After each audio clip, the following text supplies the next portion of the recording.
আরেকটা জিনিস, আমাদের ব্যাংকিং সেক্টর তো আপনারা জানেন যে অবস্থা, ব্যাংকিং আর্থিক পুঁজিবাদেরও একই অবস্থা। সেটাকে কিছুটা রিফর্ম করার চেষ্টা করি। কিছু যন্ত্রণা থাকবে, বিশেষ করে পুঁজিবাজার নিয়ে। শেয়ার মার্কেট প্রাইস কমে যাচ্ছে, পুঁজিবাজার চেয়ারম্যানকে কি রিমুভ করো, মিছিল হচ্ছে, তার হিসেবে সিকিউরিটি করেছিলেন। আমি এই ব্যাপারে অনড় বলছি, তাকে রিমুভ যাও, সেটা আমার পরিশ্রমে করো। যে কিছু যন্ত্রণা দিতে হয়, জেড ক্যাটাগরি শেয়ার যদি বিক্রি হয়, যার অস্তিত্ব নাই, মহানন্দে শেয়ার কিনছেন, এই প্রিজামটিভ ভ্যালু মানে নিয়ে কিনলাম ওই কাগজ, কদিন পরে কাগজটা আপনি ওয়েস্ট পেপার হিসেবে ব্যবহার করবেন।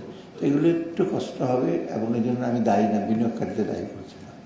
যারা প্লেয়ার ভেতরে, যারা রেগুলেটর, তাদের অনেক দোষ আছে।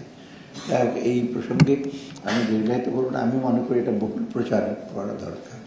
এটা আর বাইরেও যেন লোকজন জানতে পারে, বা বিদেশে যারা, এখানে দেশে যারা সেখানে তো ব্যাবের চেয়ারম্যান আছেন, ওনারা ব্যাংকাররা যদি একটু কনসিয়াস হয় বা ইউজ করে, আর সাথে বিনিয়োগ করে চট করে, কিন্তু একটা হ্যান্ডি জিনিস, ওই ওয়েব পেজে গিয়ে দেখা, ওয়েব পেজও দেখতে পারেন, কিন্তু এটা সাথে সাথে দেখতে সুবিধা হবে। শুধু এটা না, এর সাথে একটু অ্যানালাইসিস যারা করবেন নিজের দেশের মতো, একটু বিশ্লেষণ করে এটা। ঢালাইয়ের সেরা প্রিমিয়ার সিমেন্ট, যেটার পেছনে কি কাহিনীটা আছে, এটা একটু অনেকে যারা আছে শিখে চেষ্টা করি। এই প্রসঙ্গে আমি বলি, বাংলাদেশের তথ্য নিয়ে আমরা চেষ্টা করছি। বিবিএস আছে, যে তথ্য ব্যবস্থাপনা যদি আর একটু বেটার হয়, কুইক হয়, আর বিশেষ কোয়ালিটি, তথ্যের গুণগত মান, আর সাথে পেরিওডিসিটি, এটা কিন্তু ইম্পর্টেন্ট। পেরিওডিসিটি মানে হেস ডেটা, হেস হলো 15 সালে, রেজাল্ট পাবলিশ করেন 20 সালে। এই ততক্ষণে তো নিউট্রিশনের ফিগার, পভার্টি ফিগার সব চেঞ্জ হয়ে গেছে। এইগুলি যথাসময় তথ্য যদি না দেওয়া হয়, ওই তথ্য কিন্তু এসে থাকে না।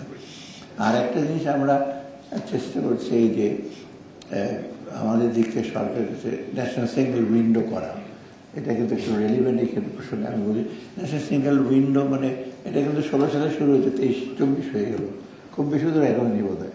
আমি রিসেন্টলি তখন ওয়ার্ল্ড ব্যাংকের সাথে হচ্ছে একটু তাড়াতাড়ি করা। সিঙ্গেল উইন্ডো মানে ব্যবসায়ীরা একটাই সাথে সব তথ্যগুলি পাবে, ইভেন তাদের যে ক্লিয়ারেন্স কোথায়, ট্যাক্স দিয়েছে কোথায়, এইগুলো যেন পাওয়া যায়।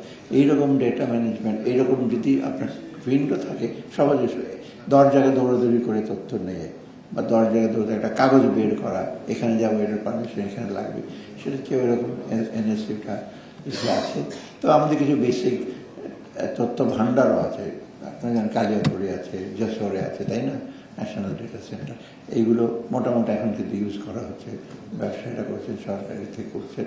আমরা যদি আরও সুসংহতভাবে তথ্যটাকে যদি আমরা ম্যানেজ না করতে পারি, তবে একটু আমাদের সামনে চলে যাওয়া ডিফিকাল্ট। এই জন্য আমি আবারও ধন্যবাদ জানাচ্ছি শিক্ষাবিদরা, এটার মূল বিষয়।